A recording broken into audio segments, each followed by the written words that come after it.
Boa noite, pessoal. Bem-vindo a mais um Conversando sobre a Conjuntura.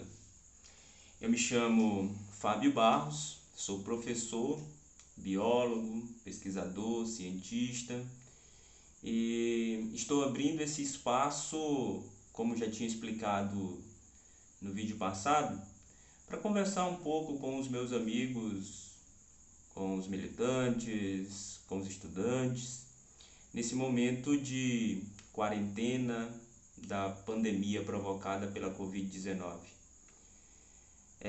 A ideia desse espaço é dialogar um pouco sobre as novas descobertas da ciência e, em coisas de 10 minutos, também conversar sobre a conjuntura política brasileira e a geopolítica mundial.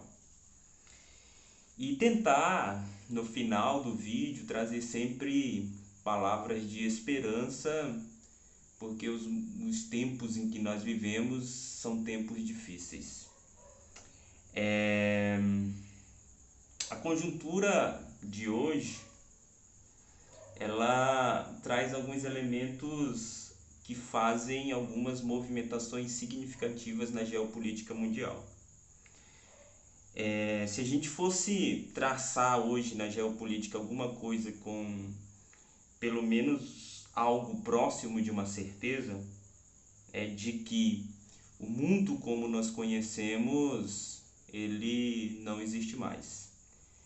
E após essa crise provocada pela Covid-19, a geopolítica ela tende a se modificar bastante.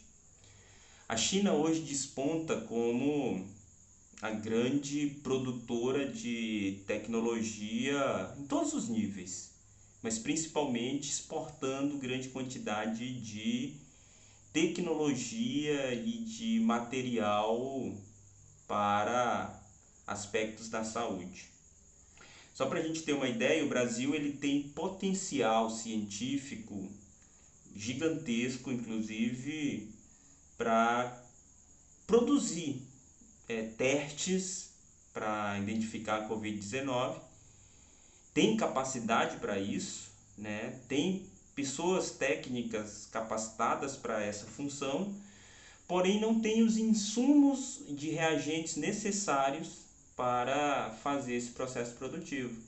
E aí depende de outros países, a exemplo da China, para fazer esse processo produtivo. Então precisa desses insumos.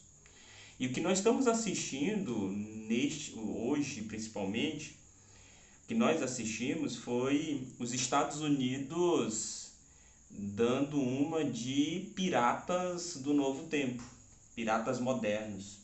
Ou seja, eles cortaram, né, o processo de exportação, por exemplo, das matérias que estavam sendo produzidas em aspecto hospitalar, cortaram as exportações para os outros países.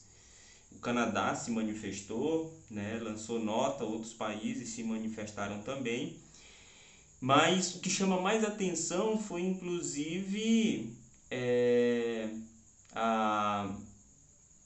alguns carregamentos que passaram pelos Estados Unidos ou passaram por outros países que os Estados Unidos têm um certo domínio, eles foram embargados e desapropriados para servir a os pacientes americanos e serão destinados aos Estados Unidos. Isso demonstra um profundo desastre do que foi, por exemplo, a política do Donald Trump no início desse processo de pandemia, que foi do princípio da negação, que é o que o Brasil está, em alguns aspectos, né, como pensam algumas pessoas no Brasil, estão tentando fazer. Depois, vista a situação gravíssima que tendia a ocorrer nos Estados Unidos, inclusive que a ciência já vinha apontando fazia tempo, o Donald Trump, então orientado por alguns de seus assessores, decidiu então decretar a quarentena no país, mas os casos já estavam alastrados pelos Estados Unidos. E o que nós assistimos, por exemplo, foi agora os Estados Unidos virando o epicentro da Covid-19. E agora, pasmem, para o que a gente pensa assim do ponto de vista da política eleitoral nos Estados Unidos, é que o Donald Trump já estava eleito, né? As pesquisas indicavam isso. Mas com esse desastre completo do que foi, por exemplo, a crise provocada pela Covid-19 nos Estados Unidos e o que tende a ser, com hoje chegando à marca de 300 mil pessoas infectadas, os Estados Unidos e o Donald Trump saem extremamente fragmentados desse processo. E aí o que o presidente americano vai tentar fazer agora é recuperar sua popularidade. E aí é isso que nos preocupa. Porque, pasmem, existem agora nesse momento, denunciados por companheiros nossos, inclusive, que estão nas fronteiras da Colômbia com a Venezuela, movimentações de tropas americanas. E os companheiros estão denunciando que os Estados Unidos vão invadir a Venezuela. Isso já era uma movimentação prevista, porque no início do processo da pandemia na China, os Estados Unidos chegou a orientar, por exemplo, a Arábia Saudita que diminuísse o preço do petróleo. Isso para tentar controlar o mercado de petróleo do mundo, porque a Arábia Saudita é um grande produtor. E a Rússia disse que não iria baixar os preços do petróleo, iria manter os preços do petróleo, e para a Arábia Saudita garantir o processo de produção, as demandas que estavam sendo colocadas, inclusive com o preço que ela estava pensando, teria que aumentar em muito seu processo produtivo, para além da sua capacidade. E o que aconteceu é que a Rússia, controlando outra parte do petróleo junto com a Venezuela, garantiu a manutenção do preço do petróleo. Porque se o preço do petróleo, do barril de petróleo cai naquele momento, quebraria a economia de alguns países aliados da Rússia, inclusive a Venezuela. Isso foi um tapa na cara dos Estados Unidos, do governo norte-americano. E eles, naquele momento, decidiram: vamos ocupar a Venezuela e tomar o petróleo para a gente. Iniciaram essas movimentações, inclusive com a ajuda do governo brasileiro, e hoje, depois do aumento da crise da Covid-19, a crise de saúde, o governo brasileiro e os Estados Unidos então decidiram dar um pé no freio. Mas agora, com a popularidade do presidente americano caindo, despencando, e ele sentindo que a crise vai trazer consequências gigantescas, negativas para o seu processo eleitoral, ele então decide agradar alguns setores dos Estados Unidos, principalmente da indústria de guerra, e decidem invadir a Venezuela. Então, muitas coisas ainda estão por vir, muitas peças ainda precisam ser mexidas, mas o que a gente acredita é que nós vamos assistir, em meio a essa crise da saúde, uma possível invasão, uma ocupação militar.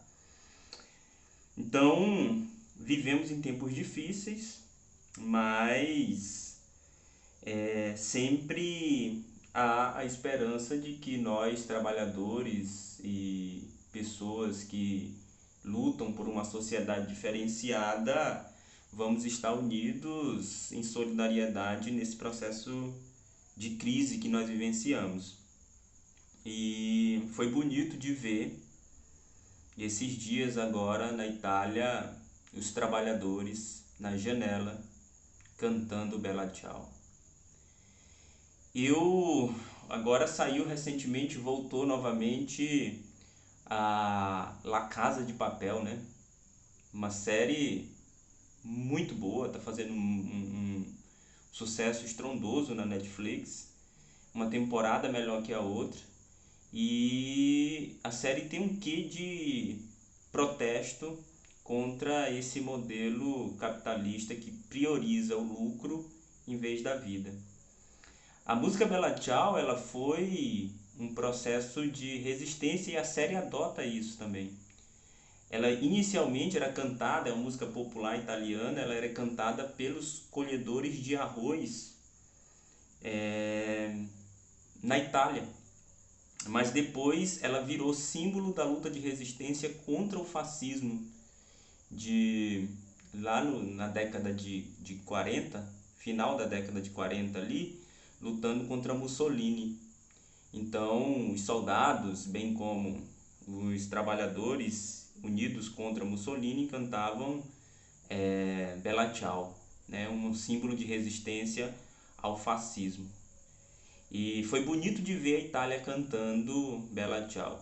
Mas mais bonito ainda foi ver protestos de fora Bolsonaro, com pessoas na janela no Brasil, iniciando o canto de Bella Ciao, contra também o fascismo brasileiro.